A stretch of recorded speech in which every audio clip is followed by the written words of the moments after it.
Gracias, Like. Este tema que vamos a abordar, préstele mucha atención porque de esto deberíamos conocer todos. Vamos a hablar de los ataques de pánico. ¿Qué es lo que genera en una persona un ataque de pánico? ¿Cómo se deben enfrentar los ataques de pánico? Yo, desde mi posición, ¿cómo le puedo ayudar a una persona que está atravesando un momento tan complicado como este? Y es que cada vez se habla más y se ha vuelto casi que del diario escuchar que una persona licenciada padece de ataques de pánico. ¿Qué los genera? Bueno, tenemos que entender que cuando hablamos de ataques de pánico es esa sensación de forma muy intensa o un malestar enfocado en el miedo, ¿verdad? Hemos escuchado hablar muchísimo lo que son crisis de pánico o ataques de pánico, que viene siendo lo mismo, pero es cuando ese miedo se intensifica de forma desmedida. Hay algunos síntomas, entre ellos las palpitaciones o taquicardia, sudoración, como la sensación de que tenemos el pechito apretado, sensación de ahogo, náuseas, pero algo que lo caracteriza es el intenso miedo a morir o a enloquecer, ¿verdad? Entonces, lo que nosotros nos pasa cuando tenemos un ataque de pánico es que no vemos como un factor externo o un factor amenazante externo, no vemos que nos van a asaltar o que va a caer algo y nos va a golpear, entonces nosotros empezamos a vivir esos síntomas de una forma distorsionada. Y entonces yo digo, me está doliendo la cabeza, tengo un tumor, me está doliendo el pecho, me va a dar un infarto. Y ahí es donde pienso que me voy a morir, ¿verdad? O que me voy a ahogar. Entonces, ese miedo a morirme es lo que identifica ese ataque de pánico como tal. Ok, a ver, le puede dar a cualquier persona de cualquier edad, porque a veces creemos que ciertas condiciones solo son o solo las enfrentan personas de tal edad o con ciertas características. Esto le puede ocurrir a cualquiera. Le puede ocurrir a cualquier persona, pero es importante tener claro que van a haber factores que van a hacer que ciertas personas o ciertas condiciones lo experimentemos en mayor medida. El alto nivel de estrés, si tenemos una conducta ansiosa previa, recordemos que los ataques de pánico entran dentro de la categoría de trastornos de ansiedad. Entonces, si nosotros somos muy ansiosos, es muy probable que experimentemos en algún momento de nuestra vida una crisis o un ataque de pánico. Si tenemos o llevamos una vida muy acelerada, ¿verdad? Esto va a hacer que la probabilidad de que experimentemos en algún momento pánico se haga más alta. ¿Hay manera de controlarlo? Si Alex es el que enfrenta una condición como esta, ¿hay alguna forma de que yo me pueda controlar o es imposible? Lo más importante, Alex, es primero ser consciente de qué es lo que me está pasando. Por eso es tan importante hablar de estos temas y entender que un ataque de pánico yo lo tengo que reconocer. ¿Por qué? Porque cuando yo estoy clara de que lo que a mí me está pasando es un ataque o una crisis, yo tengo que regular y básicamente es decir, bueno, yo estoy consciente de que no me voy a morir. Esto no me está pasando, yo no me estoy volviendo loca. Y ahí yo empiezo a regular. Una vez que yo estoy clara que lo que me está pasando es un ataque de ansiedad, yo ya sé cómo manejarlo, sé cómo controlarlo. Y aquí es donde nosotros, los especialistas en psicología, buscamos alternativas que les puedan ayudar. Entonces, utilizamos mucho el factor distractor. Por ejemplo, si a mí me da un ataque de pánico en la calle, ¿qué puedo hacer yo? Bueno, voy a contar cuántos carros de color rojo van pasando, o cuántos son grises, cuántos tienen cajón. Ese es el elemento distractor. O utilizamos mucho la parte de los sentidos, ¿verdad? Ok, voy a identificar 5 cosas a mi alrededor. Voy a escuchar una conversación de una persona que está al lado, o cuáles son los sonidos que emite el carro, el pito. Es para mí enfocar mi atención no en lo que estoy sintiendo en ese momento, sino en algo más allá que me libere. Exacto, que me ayude a regular, porque el pico en un ataque de ansiedad, el pico máximo dura 10 minutos y después empieza a desvanecerse. Entonces, cuando nosotros somos conscientes de lo que está pasando, yo me regulo, me distraigo y ahí empiezo a bajar el nivel de intensidad. Ok, ¿y cómo lo enfrentamos quienes vemos a una persona que está enfrentando un ataque de pánico? Yo ahorita quiero que usted dé su respuesta voy a decir lo que a mí 2 veces me ocurrió con una misma persona que ya yo sabía, porque también es importante. Yo creo que el paso número 1 es decir a mi entorno, sufro de ataques de pánico. Para mí eso va a ser fundamental para que las personas que me rodean sepan cómo actuar o cómo enfrentar el momento. Claro. Pero cómo me toca a mí ayudar o enfrentar, ayudarle a una persona.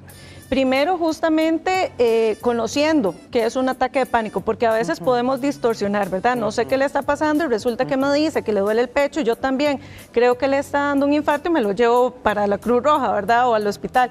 Entonces, el conversar, el poder hablar de estos temas con la mayor libertad y transparencia es importante.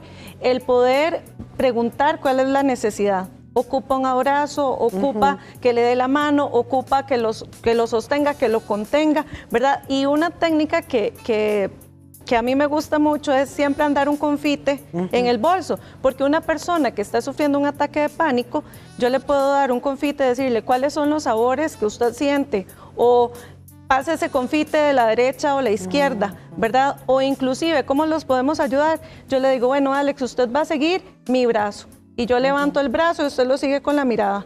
Y yo lo bajo. Y entonces su atención está enfocada en otra cosa. Entonces son estas técnicas que yo desde la compañía le puedo ayudar a usted para que se pueda regular. Pero lo importante es que yo sepa y que usted me pueda decir que lo que le está pasando es un ataque de pánico. Y esto que les voy a contar mi experiencia. Por ejemplo, aquí en Extra hace mucho tiempo había una persona que nos vendía ciertos servicios y que venía acá al canal y resulta que ella padecía de ataques de pánico y las crisis que le daban eran muy fuertes y resulta que le dieron en 2 ocasiones y recuerdo que yo previo había hablado con ella sobre su condición y ella me decía que ella necesitaba estar en un lugar sola, acompañada ojalá solo de una persona porque eso le daba como mucha seguridad, como mucha confianza y a veces necesitaba sentir como el abrazo.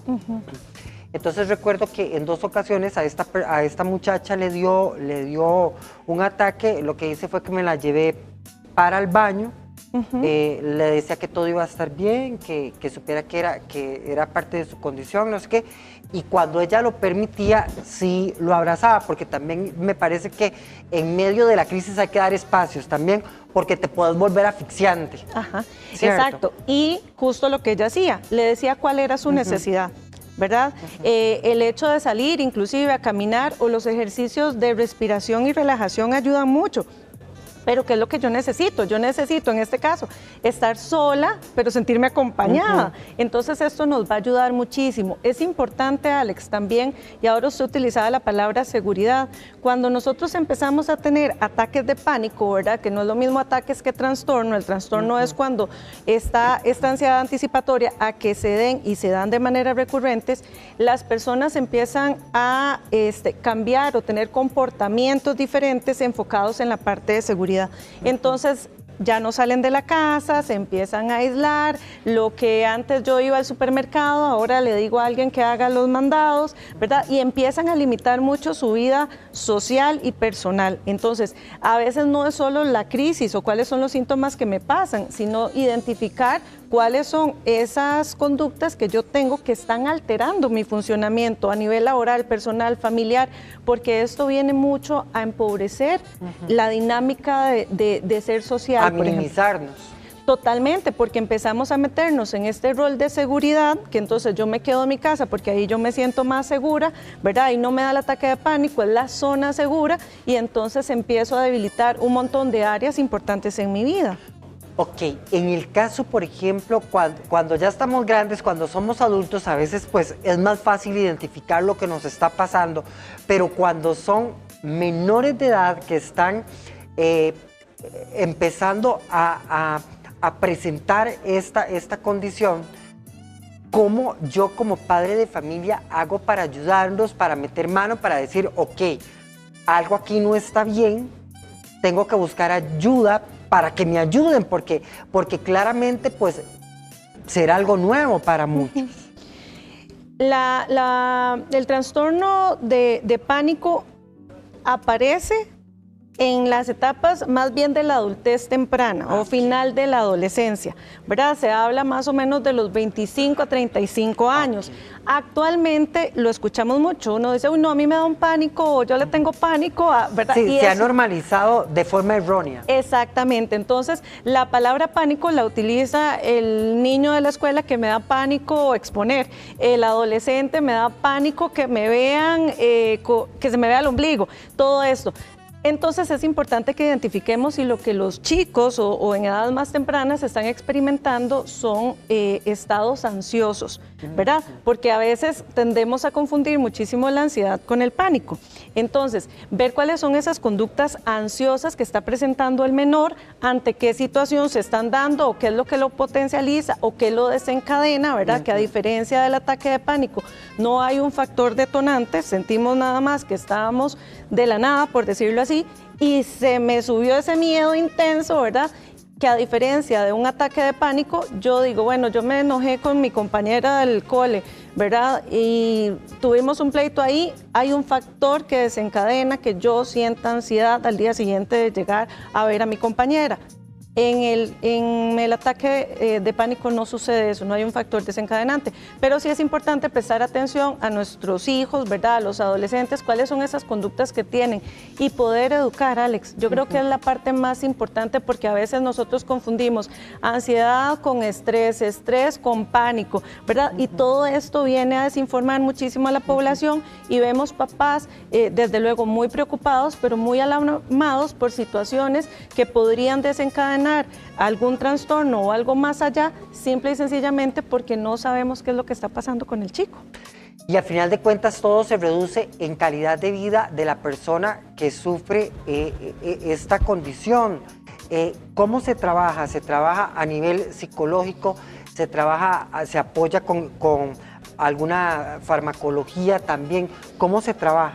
Se trabaja de las dos formas. Está la parte farmacológica y la parte psicoterapéutica, desde un enfoque cognitivo-conductual. ¿Por qué? Porque en los ataques de pánico hay muchas distorsiones a nivel cognitivo o de los pensamientos, ¿verdad? Hay muchos pensamientos catastróficos, que es, me duele el pecho, me voy a morir, me duele la cabeza, voy a salir corriendo, me voy a volver loco, ¿verdad? Entonces se trabaja mucho desde la parte de reestructuración cognitiva o desde la parte de pensamientos para que me ayuden a disminuir estos pensamientos catastróficos, que me ayudan a regular las emociones y que me enseñan o me guían con ejercicios para poder tener yo el control de la situación. En los ataques de pánico nosotros sentimos que no tenemos control de nuestro cuerpo, por eso es que vienen todas estas ideas catastróficas, ¿verdad? Porque yo siento que perdí el control, yo siento que ya lo que yo podía hacer o que yo podía contemplar con mi cuerpo, casi que tiene vida propia, ¿verdad? Por decirlo de alguna forma, y es donde yo siento que pierdo el control de la situación. Yo creo que la empatía va a jugar un papel fundamental en el trato hacia estas personas y su condición. ¿Y a qué me refiero? Que a veces restamos valor a las condiciones de otros, y yo creo que aquí nos toca ser empáticos. Totalmente, no podemos minimizar, ¿verdad? O decir, eso no es nada. A veces nosotros desde la parte mental minimizamos mucho lo que puede estar sintiendo la otra persona. Claro, todos estos síntomas los viven y recordemos que en los ataques de pánico se vive de una forma muy intensa.